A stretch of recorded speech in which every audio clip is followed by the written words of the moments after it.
My name is Krista Rossow, and I'm a travel photographer and photo editor. I worked at National Geographic Traveler magazine for 7 years as an editor there, and I've shot multiple feature stories for the magazine also.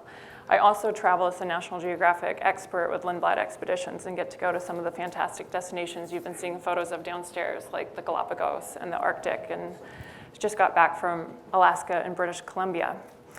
So I travel and photograph for a living, but I don't often actually have time to shoot for myself. But the opportunity arose this past winter, and I decided to take advantage of it with a colleague of mine, who actually is a Lindblad instructor as well. Her name is Jennifer Davidson. So the idea was we were going to spend 1 month in Asia. Jennifer was working for Lindblad on the Jahan, which goes between Cambodia and Vietnam on the Mekong. And when she got off of the ship, I decided to go meet her. I had traveled in Southeast Asia before, about 2 years ago, and I promised myself I wanted to get back there as soon as possible because I loved Vietnam so much. So I ended up meeting up with her in Cambodia, and then we were going to go through Vietnam together, and then I decided I would stay on and travel in Myanmar for a few weeks because it's a place that I'd been 2 years ago, and I definitely wanted to get back there as soon as possible because it was such a wonderful place to visit. So it was a personal trip. We didn't have an assignment. We had no agenda other than to get back in touch with photography and get inspired. The objective was to travel light. We were going to be traveling in between these countries on flights. Sometimes there's restrictions with baggage, restrictions with weight. And we also wanted to be discreet. We didn't want to be targets for theft. We wanted to walk around and not look obviously like photographers because I think sometimes that can be very distracting. And we also wanted to be versatile. I still wanted to have the capability to shoot all the kinds of photos that I normally shoot for an assignment. And for me, that means detail shots. So maybe I'm taking pictures of food and little objects that I find, details at ancient temples. I want to take portraits, get in close, make nice images of people in their working environment, and also landscapes and city pictures. So I didn't want to sacrifice anything there. And then we also decided, since we didn't have an assignment, we were going to self-assign. Always working, really. So we wanted to post to social media 1 photo a day to tell our story. But why mirrorless? I don't know. You guys must be here because you're curious about mirrorless as well. Is that right? Because people are curious about making the switch. So in my normal life, I've been shooting Nikon DSLRs on assignment. And I just have been hearing so much about mirrorless. People come up to me and ask me about it. And I was curious myself. So flashback to December of last year. I was on board the National Geographic Endeavor with, there was 9 of us photo instructors. So Jennifer, my colleague, she was one as well. We were on board the epic photo expedition in the Galapagos for 2 weeks. And who else was traveling with us but 2 B&H gear gurus? So Jennifer and I were scratching our heads. We're thinking about this trip, thinking about, gosh, are we going to be able to travel with our usual DSLRs? She's been having back problems with the weight, and I was not really hesitant to carry around all that gear, especially knowing that I would be on my own for a big part of the trip. So we started peppering Gabriel Biederman and David Bromer with questions about mirrorless, and pretty soon we decided that that was what we wanted to do. So we decided after a lot of talk that we would use the Fujifilm system. There's many great systems out there, but I'm talking specifically about Fujifilm today, but a lot of what I'm talking about is going to apply to all of the mirrorless systems. And let's just back up 1 second so that we're all on board with what mirrorless is. It's pretty obvious, right? There's no mirror. That's a no-brainer. But the difference is with a Nikon DSLR, any kind of DSLR, you're looking through the lens, but that image is coming in and it's being reflected up into your eye and your optical viewfinder by the mirror that covers the sensor, and then it's bouncing up into what's called a pentaprism viewfinder in the top. So that is what makes my Nikon so much more bulky than the Fuji. It's like, David and Goliath here, right? So by taking away the mirror, when you put your lens on, there's no mirror in between the sensor and the light that's coming in through your lens. But that also means that when I'm looking through a viewfinder, it's now an electric viewfinder, although a lot of even Fuji now has the option to switch into optical view mode. So when I'm looking through the electronic viewfinder, I'm essentially looking at what my sensor is seeing. So it's an electronic readout, and it kind of feels like looking at a video screen. So here we got the Nikon dwarfing the Fuji. And I was worried, does size matter here? Because we're talking about, I'm not talking about just physical size, but also megapixels. So I want you to know that I am not a tech guru. I'm not a gearhead. I know what I need to get the images that I want. That's as much as into gear that I like to get. But then I set that aside once I know that I have gear that's going to achieve my goals, and then hopefully then the creativity takes over. But let's just take a look at some tech specs here. So you can see 36 megapixels between the D800, which has been my go-to Nikon, versus 16. There's a substantial difference. And then you see we've got a full-frame sensor on the DSLR, and then the Fuji has the APS-C sensor, which is a 1.5 crop factor. And then we're looking at pixel dimensions and printing size straight out of camera. So you can see there is a large shift. But you know what? I'm a magazine photographer. And look at 11 by 16. That fits perfectly in a magazine spread. I really don't need the size that my D800 is pumping out. You can still print really large with even the smaller size film, or smaller size files. But then here's the kicker. The body alone for the Nikon, just over 2 pounds. And then the Fujifilm body is under 1. So this is very substantial when you are carrying gear all day long and your back starts to say, hey, this is not fun anymore.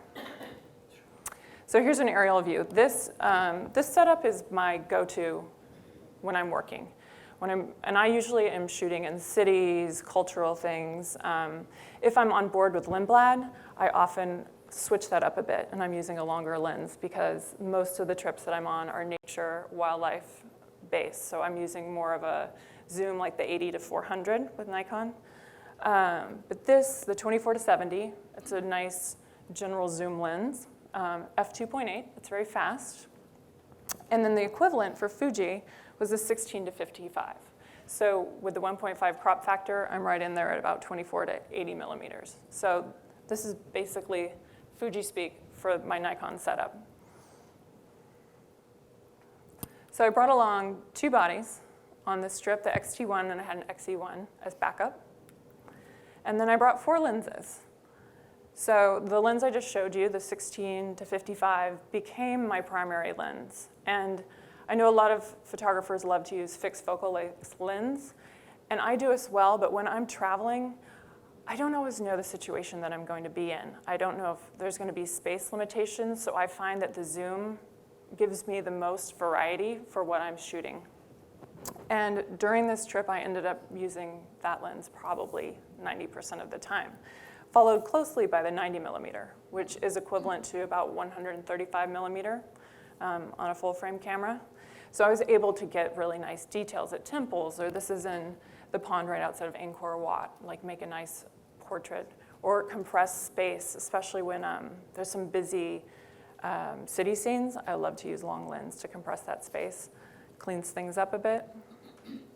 And then we've got the 23 millimeter, which is equivalent to about a 35 millimeter, and the 16 millimeter, which is about a 24 equivalent. And you'll notice that the last 2 lenses, they're fixed. They were very small and compact, and they also had maximum apertures of 1.4, so they were very, very fast in low light, which I encountered quite a bit on this trip. So the packing list. So we have the cameras. So I just went over the cameras. I'm not going to show you those again, but I want to stress that the largest difference in me traveling with a DSLR kit and with mirrorless is literally the weight of those cameras and lenses. It is substantially different. This is the basic setup that I'm going to take with me no matter what kind of cameras I have. The main difference here is that with the mirrorless, I can go lighter with my tripod. If I have a DSLR, I'm going to need to bring something a little bit more substantial to be able to support the weight of my DSLR. So this is a GorillaPod Focus. It's fantastic because you can set it up like a traditional tripod somewhere, but you can also wrap it around things like poles and trees and get different angles, which I love experimenting with. I brought 2 external hard drives and a jump drive, so I was downloading my files to the hard drives and then cloning them to back up everything. I traveled with my MacBook Pro, and because I wanted to work with Adobe Lightroom, so this was sort of a luxury because I wanted to be producing my images and pumping them out into social media. And I really loved Lightroom because with Fuji files, you can go in and you can apply a preset that will put on the look of their film. So film simulation like Velvia or Provia, which I know many of us fell in love with during film, and I did too. And it was amazing. I could go into Lightroom, put on that preset, and the files looked fantastic, and I hardly even tweaked them at all to go forward. I brought along my iPhone and the cords so that I could be posting to Instagram. And then, of course, I brought polarizing filters, and then I had my clear filters on the lenses themselves when I was traveling. SD cards and reader, always extra batteries and chargers. A cleaning kit, and then this is a personal favorite of mine, is to bring along a GPS watch. So I have a Garmin Phoenix, and it's an old one now. I think B&H sells much newer versions, but I fell in love with GPS tracking my photos. I never thought I would get that into the woods with GPS, but a friend of mine showed it to me, and when I saw those little plot points go up on my map, I was kind of hooked because you know exactly where you took a picture. Now, here's an alternate version, so packing less light. If you want to travel even lighter, you can. So you already have got the lighter gear, but now your accessories can become lighter. You can decide not to even bring a tripod, is one option, or you substitute an iPad for the laptop. Especially if you're shooting JPEG, this would work really wonderfully. You can download the JPEGs. There's a card reader that you can get for your SD cards to plug into your iPad and put those on there. If you're traveling in a place where there's great Wi-Fi, you could consider backing things up to the cloud instead of using the hard drives like I was bringing along. But I definitely did not have reliable Wi-Fi where I was going. So this is the process of getting things packed together. I am an unconventional person when it comes to camera bags. I like to use whatever will work because I don't think there is a perfect camera bag. I have multiples, and I kind of jerry-rig everything together to make it work for my situation. So I had a low-pro backpack. I took out the insert, that's the gray thing, and that's what I used to pack all the cameras when I was traveling. So I was wrapping them with Domkey protective wraps. I used a Pelican case that held the 2 hard drives. They fit just perfectly in there. I had a bag for cord. That's just one of those makeup bags you fit together, and nothing fancy. And then a laptop sleeve. So that's kind of how everything started to go together. And then the GorillaPod is wrapped in the Domkey in the back. And then this is what I put it into. This is a North Face backpack I got in Vietnam 2 years ago, so it really meant it was a North Fake. Nothing fancy. So the low pro insert's down here, filled with all the gear, and then this is the GorillaPod, hard drives, cords, and then the computer had a slot in the back. So that all fit into the backpack easily, and it weighed about 20 pounds. Of course, I threw in a few other things, water, other toiletries, things like that. But 20 pounds compared to my Pelican case, when it's fully loaded with gear, it's at least, I'd say, 40. So that is a huge difference. When I left the house, I thought I was forgetting something because I was so light. I had a bag to check, and I had this backpack, and then I brought along this little bag, just a little purse, and then this actually became my day-to-day camera bag. So, hold on one second. Here's the Fujifilm right now. So this thing, you would never even guess that I was carrying around a Fuji camera in here. But this was what I'd use most of the time. I could fit in another lens, and I could even sometimes fit in the tripod if I kept, I didn't bring along water or anything else. So very low profile, very incognito, which is exactly how I like to travel. So now I'm going to go through some of the discoveries that I found in actually using the camera in the field. And the first thing I realized is that I was breaking cardinal rule number 1 of travel and photography by leaving the house with a camera that I've never used before. So that happens a lot when I'm out on Lindblad trips and people come up to me and they say, I'm so glad you're here because I just got a camera and I don't know how to use it. But I didn't have anyone else to ask, so I had to read my manual and get up to speed on the plane. So all those buttons and dials. One thing that I found, especially about the Fuji, was that all the buttons and dials that I needed were really easy to access. So they were right on top. You have the shutter speed, the ISO, and exposure compensation dials all on the top. And then what I really, really loved was that the aperture ring is on the lens. This is exactly how I learned to shoot. Years ago, when I had an old 35 millimeter film camera, a little Yashica, everything was manual. And the aperture ring was on the lens, and that made sense. So I think that having a camera set up like that again, it was easy to just fall in and learn the camera much quicker. It simplified the shooting. So you always want to get to the point with your gear where the gear essentially disappears and you're not thinking anymore about the buttons and the dials. You get so used to them. And I think with a lot of other cameras, a lot of DSLRs, especially the more entry-level ones, you have to dig in through menus. And it's not as intuitive, but I think something about the physical, having all of those physical buttons on the camera, you can train muscle memory so you know which way you're turning dials. And I tell people when you're bored on a plane, study your camera, close your eyes and roll a button one way, and what does that do? So that's one thing I do is I try to learn the camera so much that I don't have to even look at it. It just becomes part of the back of my brain, and that frees up the rest of my mind to just think creatively about what I'm seeing. And one thing I found really surprising was I've been shooting in aperture mode for years now with Nikon. I usually shoot in aperture mode, I'll check my histogram, and then I use exposure compensation to kind of fine-tune what I'm doing. But I didn't need to do that. It was so easy to shoot in manual that I just ended up going there because I could easily move my aperture dial. So it was fantastic to get back into that mode. One thing I was afraid of when I went to Mirrorless was I had picked up a Mirrorless a few years back and hated the electronic viewfinder. So I've lost my fear of the electronic viewfinder. It was actually a very quick learning curve. And do you understand what I mean? Because it feels like you're looking at a video when you're looking through your viewfinder.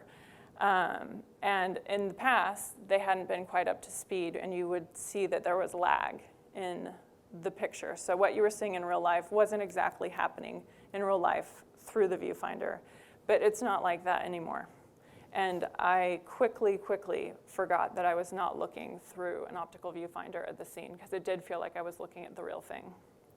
The other really beautiful part about this is that I had a built-in histogram. So I was looking through, seeing the scene, and then there's a little histogram readout right there. So instead of the way I used to work, where I would take the picture, chimp, look at the back of the screen, and check my histogram, I saw it right there. So I was just manually adjusting everything while watching my histogram. Another neat feature was the electronic level. So I tend to shoot a little bit crooked. I don't know why. I'm trying to be really aware of it, but it was easy with this because although this doesn't show in my little picture there's a line that comes out and it turns green when everything's lined up. So I was relying on that heavily. It was a really nice feature. And another thing I wanted to mention with the Fuji cameras is that you can move your focus point to anywhere on your grid, on the screen, through your viewfinder. And I can't do that on my Nikon. So it's centralized, and I can't get my focus points all the way out into the corners. And I really love making off-center compositions, extremely off-center. So that was a really handy thing to be able to play with. The Fujifilm was great. As you saw with my bag, you can keep a low profile, but sometimes you want to stand out. And when I'm in the Galapagos and we're shooting the short-eared burrowing owl that David showed a picture of that was beautiful, it's fine if you can tell I have big gear and I'm walking around with lenses clanging around my body. Blue-footed boobies don't care about how big your camera is, but people do. So this is my colleague, Jennifer Davidson, and this is us in the streets of Hanoi. That's the setup. She's got the camera out. She has her little bag. We are very discreet, and we can get around very easily. So if you've ever been to Hanoi, and especially in the Old Quarter, it is chaos on wheels, and literally on wheels. So this is a sidewalk. Sidewalks really don't exist in Hanoi. They become fish markets or vegetable markets or parking lots for scooters. So you're in traffic with scooters going by and tuk-tuks and vendors, and you need to not stick out. So thank goodness, when my camera's out of my bag, it's going flat. I can't have anything sticking out or I might get sideswiped. So here this is a reference shot to show you kind of where I was situated. So I was able to hunker down just right there. These motorcycles are like pulling up. People are buying fish, zooming off. It's crazy. So I'm trying to be as out of the way as possible. And it really helped that I didn't have a big camera bag sticking out off of my body. Or, when you're about to get sideswiped by a coffee table, it helps to be able to just be tiny and get out of the way. And then you can go back to making a nice portrait of the vendor with her beautiful produce on display. Also, being discreet is really helpful, especially when you're in sensitive situations. So when I was in Myanmar, I spent a lot of time in temples and holy places. So this is a shot of the Mahamuni Buddha temple in Mandalay. This is just a reference shot to show you some of the chaos, but I'd showed up at 4 in the morning, thinking I was so clever that nobody else would be around to go watch the Mahamuni Buddha get his teeth brushed and face washed by a holy monk in the wee hours. But turns out I was there with about 300 of my best friends. And we go in and everyone just swarms to the front, and then those gates, behind those gates is where the actual Buddha is, and they hadn't opened yet, and I'm just looking at the situation going, oh my gosh, there's no way I can get in there, and I can't make any kind of decent shot. So I'd done a little Googling the night before on the Mahamuni Buddha, and I saw that there was possibly a side angle. So I went around to the side. It wasn't nearly as crazy. I made this picture, which I thought was nice, of 2 men praying. The gates weren't open. I didn't know if the gates would open. So I decided to go ask around and see if anyone spoke English and could answer my question. I went back to the front and I saw this going on, and I'm like, okay, there's no way I can get in here and make pictures. So I decided I'm gonna go back to the side, see what happens. And so sure enough, they did open the gates, and this is with the 90 millimeter. And I had limited ability to move because there were so many other people worshiping around me. But because when you're getting up close to the Buddha, you're sitting on the floor on the carpet, and you're right next to people. So I had my camera up, my bag on my lap, and then I put my shutter onto the electronic shutter instead of mechanical. So that meant it was silent when I was shooting. So I wanted to be as discreet and respectful as possible. And I was able to move around a couple times as other people were shuffling around.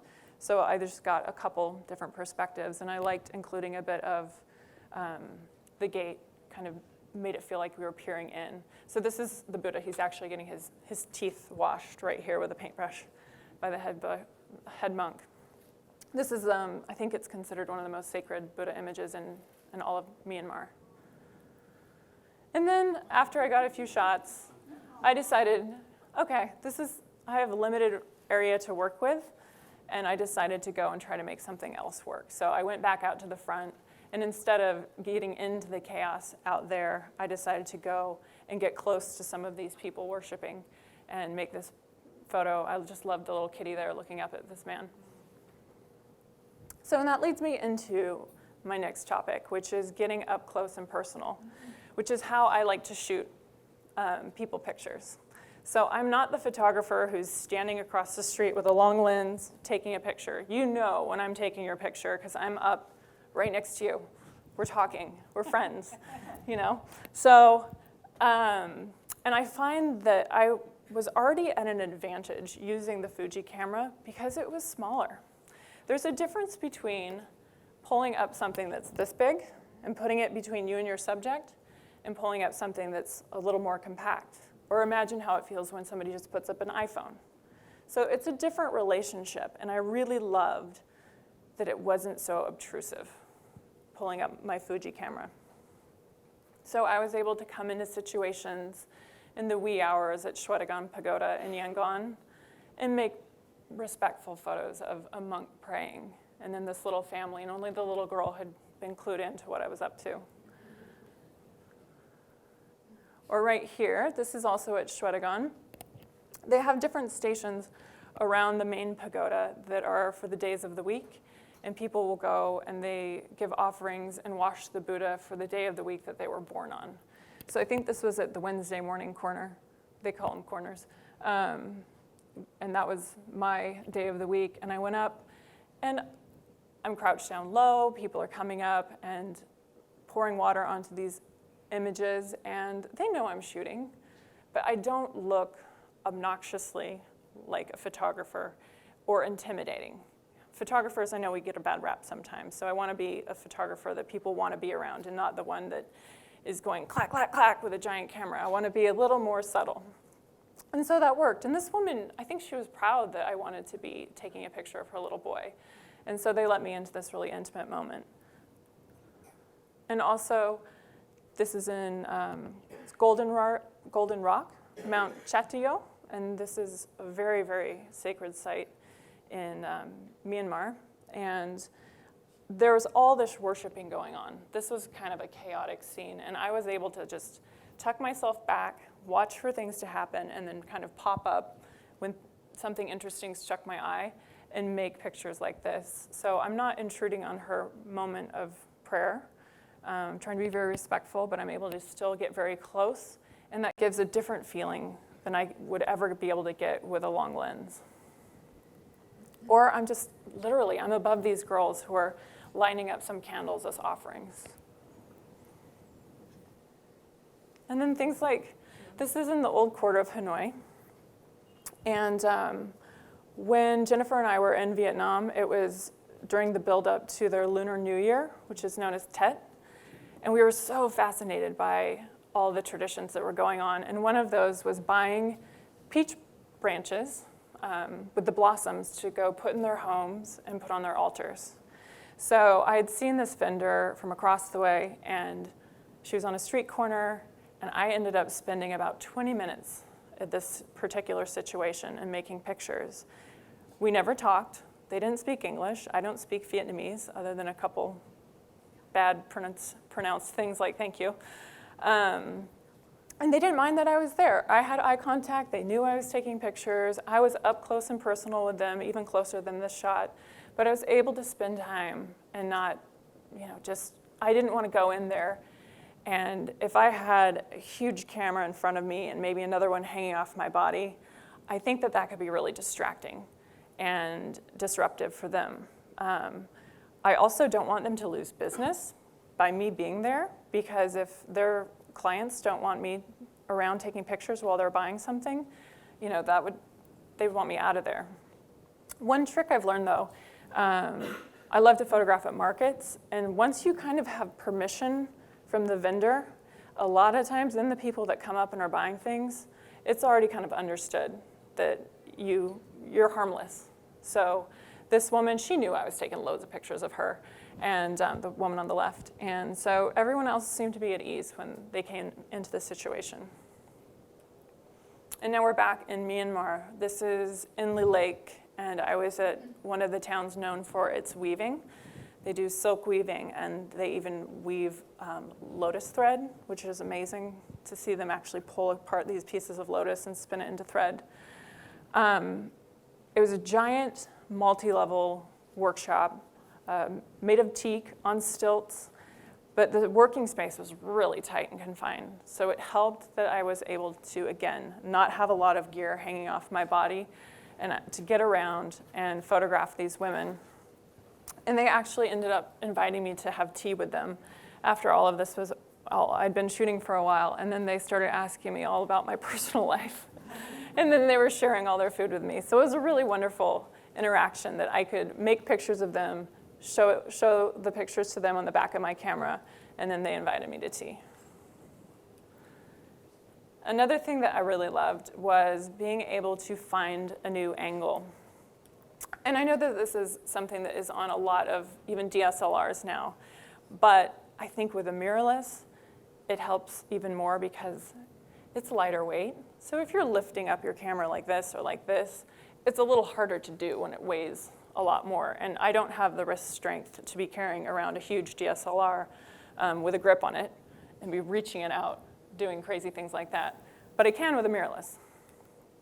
So if I flip out my slide, I'm at Golden Rock, and I can lean over the wall with my hand, flip out the LCD so I can line things up and take a shot without all the chaos and barriers that are in front of me that you don't even see in this shot.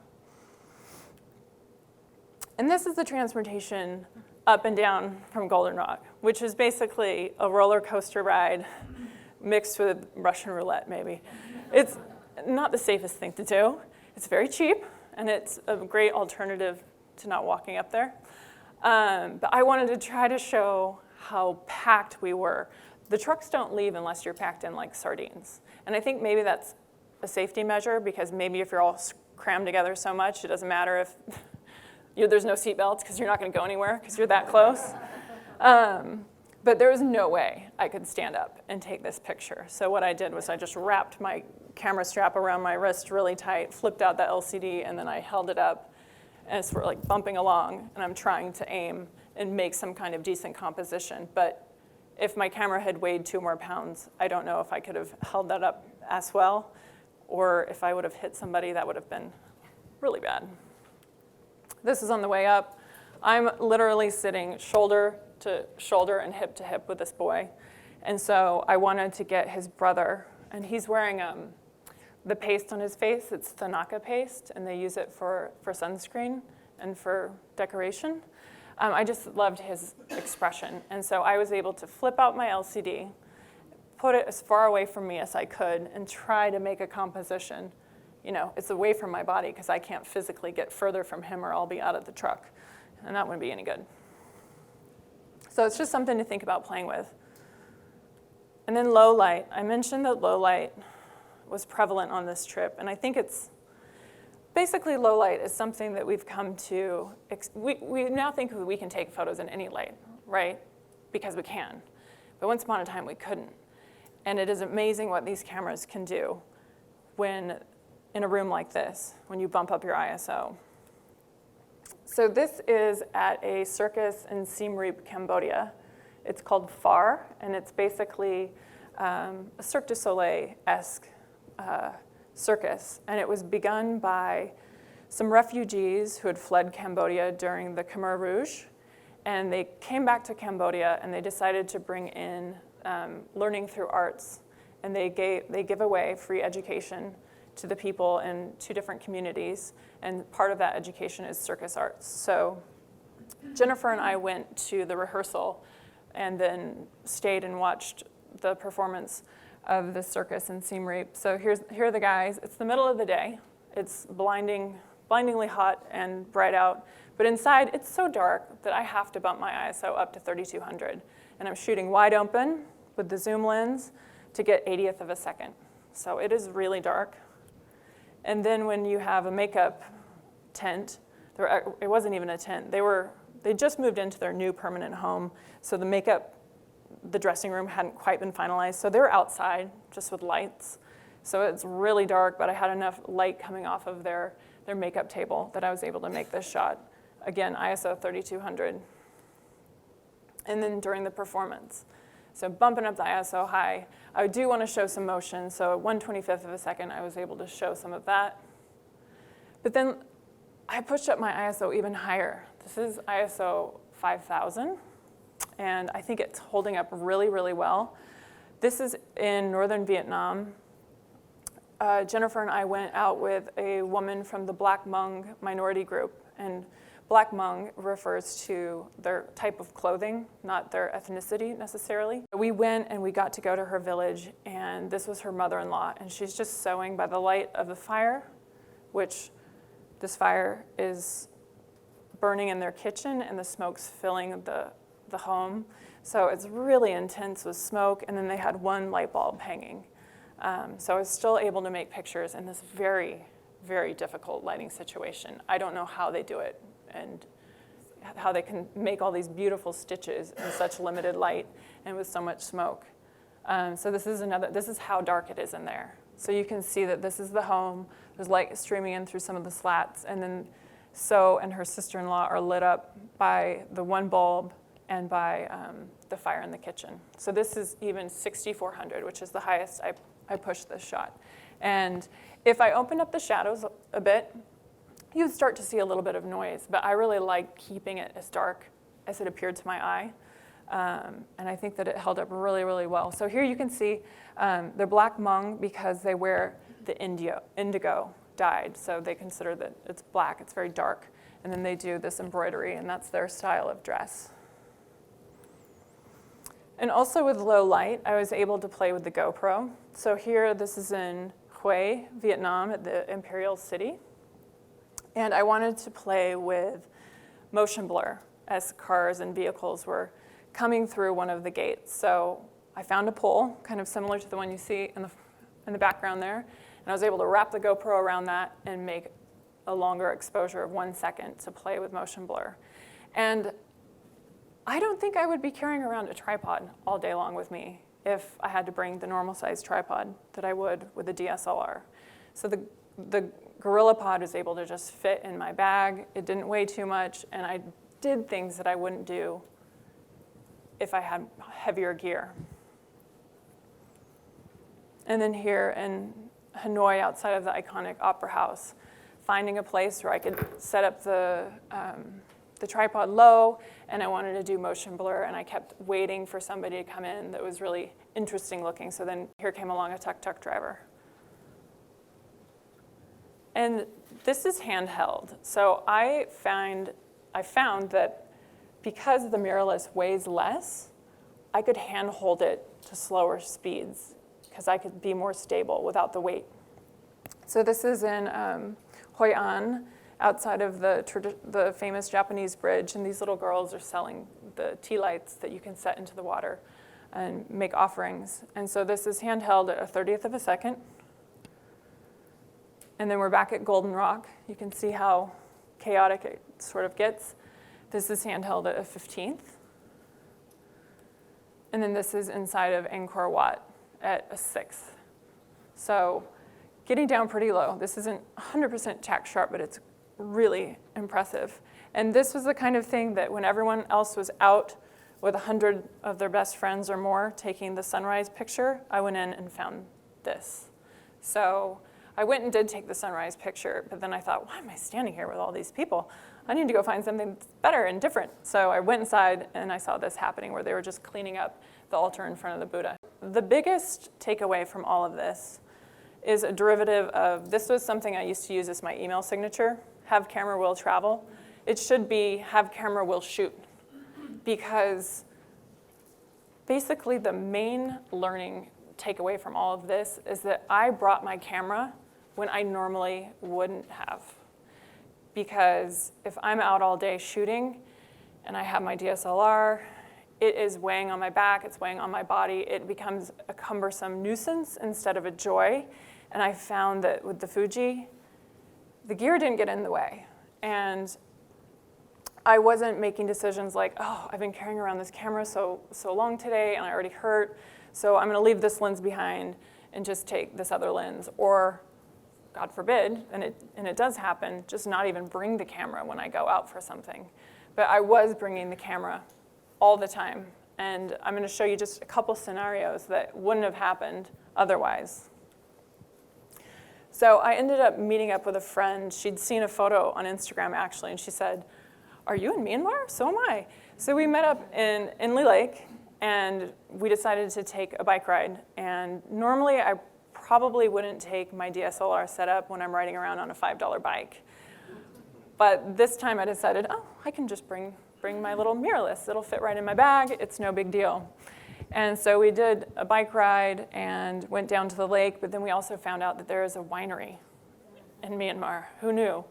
So here's a little slice of Sonoma, totally out of context, in Myanmar. So we ended up biking up for sunset, huffing and puffing on these crazy $5 bikes.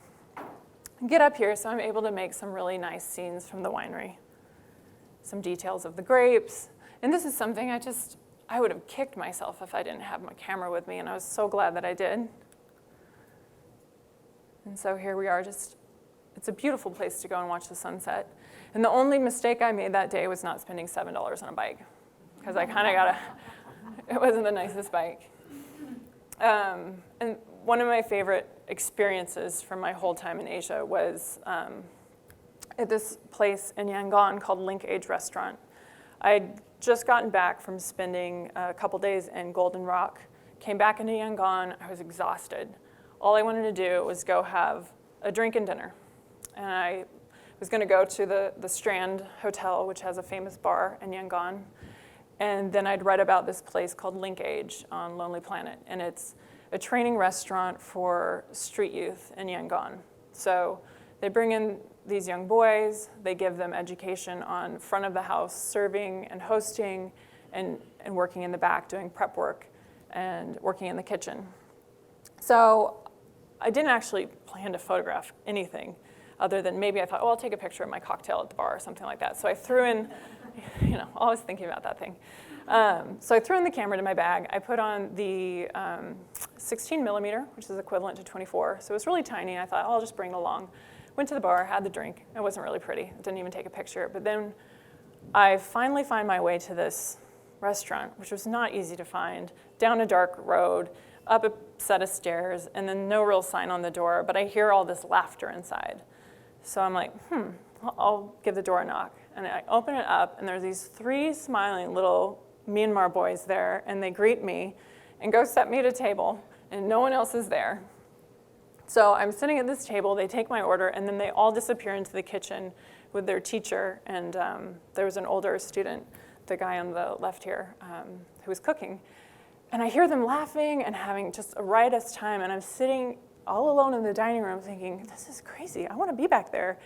And I thought, well, I have my camera. I'm going to go and just go back there and take pictures. So I march on back there, and they didn't mind at all if I came back there, and I had a good old time with them, and they're just like singing songs, and they're hamming it up for me, and I'm trying to ask about their lives, and it was just a really wonderful experience to spend time with them. And I think for me, my camera is my excuse to experience the world and to get into some of these situations. And so I was so grateful that I had brought it along, and I know that I wouldn't have done that with my DSLR, and I wouldn't have done this with my iPhone. And then I just wanted to show you a bit of the social media aspect, which I think is a great way to share pictures. So I use the hashtag #MyWinterAway. If you look now, it's mostly my pictures. There's some girl who's tagged a few of her pictures that are up there too. But it was so nice to share photos in this way and tell the story of my trip to my audience and get people engaged. And there really was a lot of engagement. And it's amazing because we all have access to this. We're our own little magazines. And whether you're using Instagram or Facebook or Twitter or however you're sharing things, I just found it a very powerful tool that helped me really appreciate my trip. And it also forced me into curating every day what I thought was the one photo, the one experience to share with an audience. So it was also an experience or a test in training myself to tell a story. And then this is a fun thing that I did with Jennifer. Since we were both shooting Fuji cameras, but we're different photographers, we put a bunch of stuff on Instagram that's different than what I'll show you right now. And we hashtagged it, same cameras, different visions. So just showing you different perspectives in the same place. So here on the streets of Hoi An, Same street, just a different look. And you can see exactly the same thing. So she caught these wonderful expressions with the girls on the scooter, and then I was playing with motion blur and using the flag as the framing element. And then this is around the banks of the lake in Hanoi in the old quarter. This is in the lead up to Tet, so people are out taking pictures. And then we have a nice little family moment here. And then this is with the holiday tent.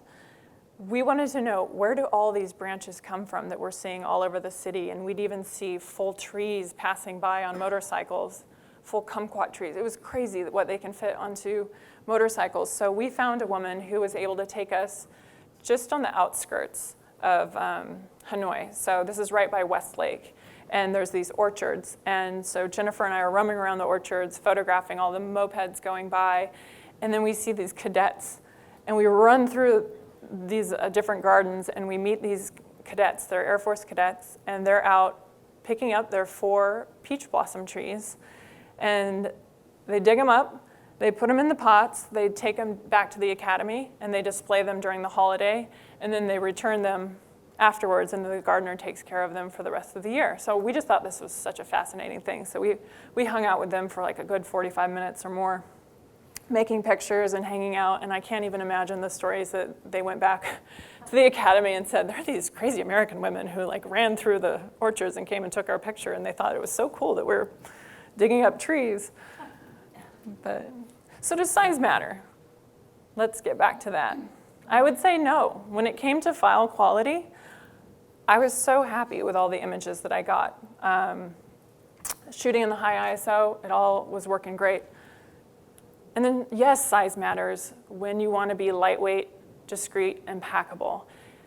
I don't think I can stress this enough, but I felt that I was completely freed up from my gear, because the gear, when it weighs a lot and affects my body, becomes a burden.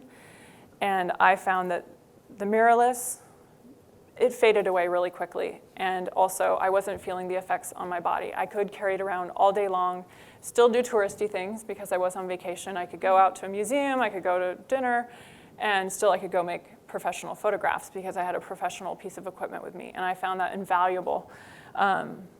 I love it, and I carry it around with me all the time now. But I want to stress that the camera is a tool, but we're the ones with the vision. So whatever you are looking for, we all have different needs, but finding the tool that works for you and then getting to know it so well that it literally just fades into the background. So thank you very much. Please keep in touch. Whether you're a hobbyist or a professional, B&H has the answers to your questions. Experience a world of technology at our New York City Superstore. Connect with us online or give us a call. Our staff of experts is happy to help.